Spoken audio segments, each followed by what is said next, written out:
Coucou, j'ai fait un petit tirage pour savoir sur tes rêves parce que j'étais hyper curieuse. Là, c'est le contexte. Donc, dernièrement, qu'est-ce qui s'est passé? Là, c'est tes rêves. Qu'est-ce que ça veut dire en ce moment?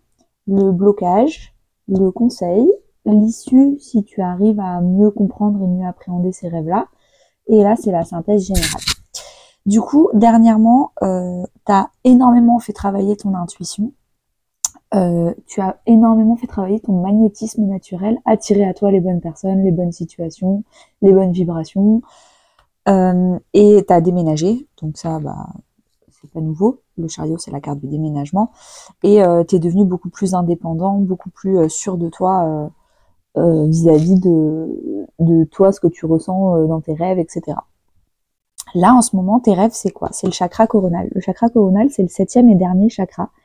C'est le chakra qu'on appelle céleste, parce qu'en fait, tous les chakras, en fait, ils sont plutôt, on va dire, terre à terre, c'est-à-dire le chakra racine, c'est la sécurité, le chakra du plexus solaire, c'est le chakra de l'action, du rire, du fou rire, de la joie, etc. Mais en fait, le chakra coronal, le dernier, qui est 3 cm au-dessus de ta tête, c'est le seul qui te permet de te connecter au divin, l'univers, Dieu, en fonction de tes croyances, et pour recevoir des messages. Donc, tu reçois des messages grâce à ton chakra coronal pendant que tu dors. Donc, grâce à tes rêves, c'est bien des messages, en fait, qui sont activés. Et toi, le problème, c'est que tu t'en méfies énormément. Tu te protèges, tu défies les messages, tu veux fermer ton chakra coronal. Donc, parce que comme tu n'arrives pas à le maîtriser, tu subis, en fait, ton chakra coronal. Donc, tu préfères, c'est la carte de la méfiance, on va dire, le 7 de bâton dans le tarot. Le problème, donc il y a le karma familial. Donc, est-ce que c'est des messages de tes ancêtres, etc. Donc, qui veulent te faire passer des messages et qu'il faudrait que tu écoutes? Est-ce que du coup le défi c'est d'accepter du coup ton arbre généalogique et la présence de certains de tes ancêtres dans tes rêves? Est-ce que le défi ce serait pas ta famille qui n'y croit pas et qui du coup te prend pas au sérieux sur ce sujet et du coup toi ça te bloque là-dessus?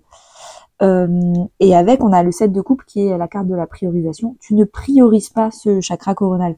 Tu fais passer toutes les autres choses de ta vie avant de t'occuper de ça parce que t'as pas envie de t'en occuper, ça a l'air compliqué, c'est compliqué d'avoir des réponses, ça a l'air pas du tout contrôlable, donc ça fait un peu peur.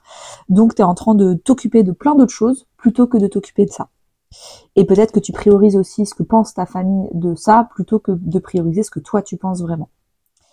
Le conseil, c'est déjà le roi de coupe, c'est quelqu'un qui est donc le couple, les coupes, c'est la famille des émotions. Donc quelqu'un qui gère et qui maîtrise ses émotions, qui n'est pas une éponge émotionnelle, qui ne se fait pas influencer émotionnellement par sa famille ou par son entourage en général, ou par ce que tu considères être ta famille, ça peut être des amis, des proches. Donc tu ne te fais plus influencer autour de ça, en fait, on te conseille de rester bien ancré droit dans tes bottes. Moi, je crois à mon chakra coronal et j'arrête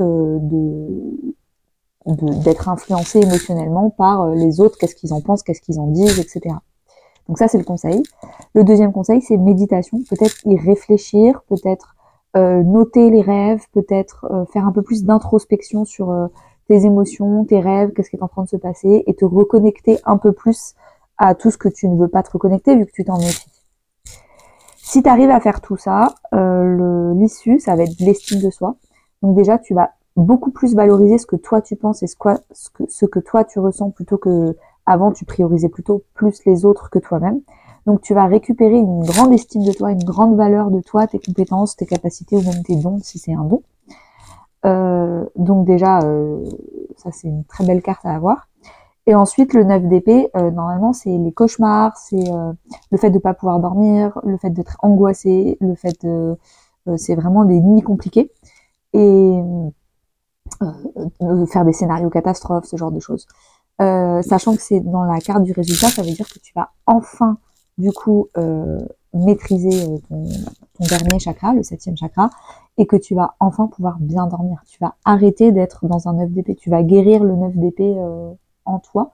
C'est-à-dire que tu vas enfin pouvoir faire des nuits paisibles, arrêter de regarder derrière ton épaule la nuit, d'être angoissé, d'être en perte de contrôle. Voilà. Donc c'est deux très belles cartes en issue si tu acceptes en fait. C'est beaucoup plus une histoire d'acceptation.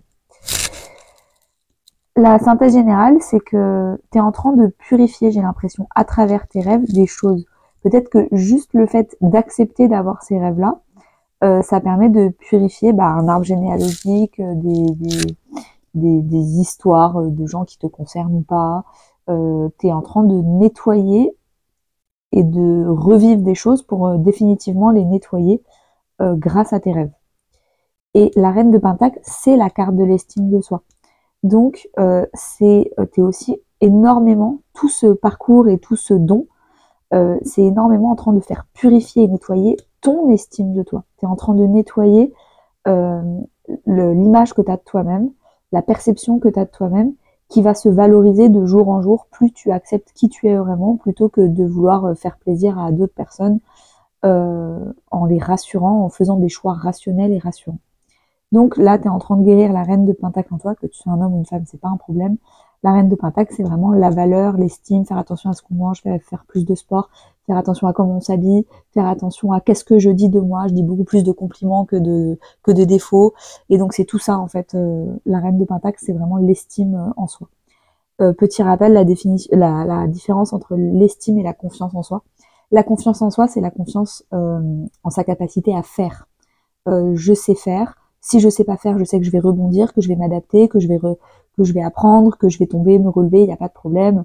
Ça, c'est la confiance en soi, c'est le faire. L'estime de soi, c'est l'être. Je m'aime comme je suis, même si je fais rien pendant des jours et des semaines, même si je suis pas utile pour la société, je sais que je m'aime, que je suis une bonne personne, et je m'aime comme je suis, même si je suis pas trop dans le faire, mais plutôt dans l'être. Et c'est ça, c'est l'être que tu es en train de travailler. On parle pas du tout de confiance en soi, mais je préférais faire la distinction au cas où si tu la connaissais pas. Voilà, bonne journée.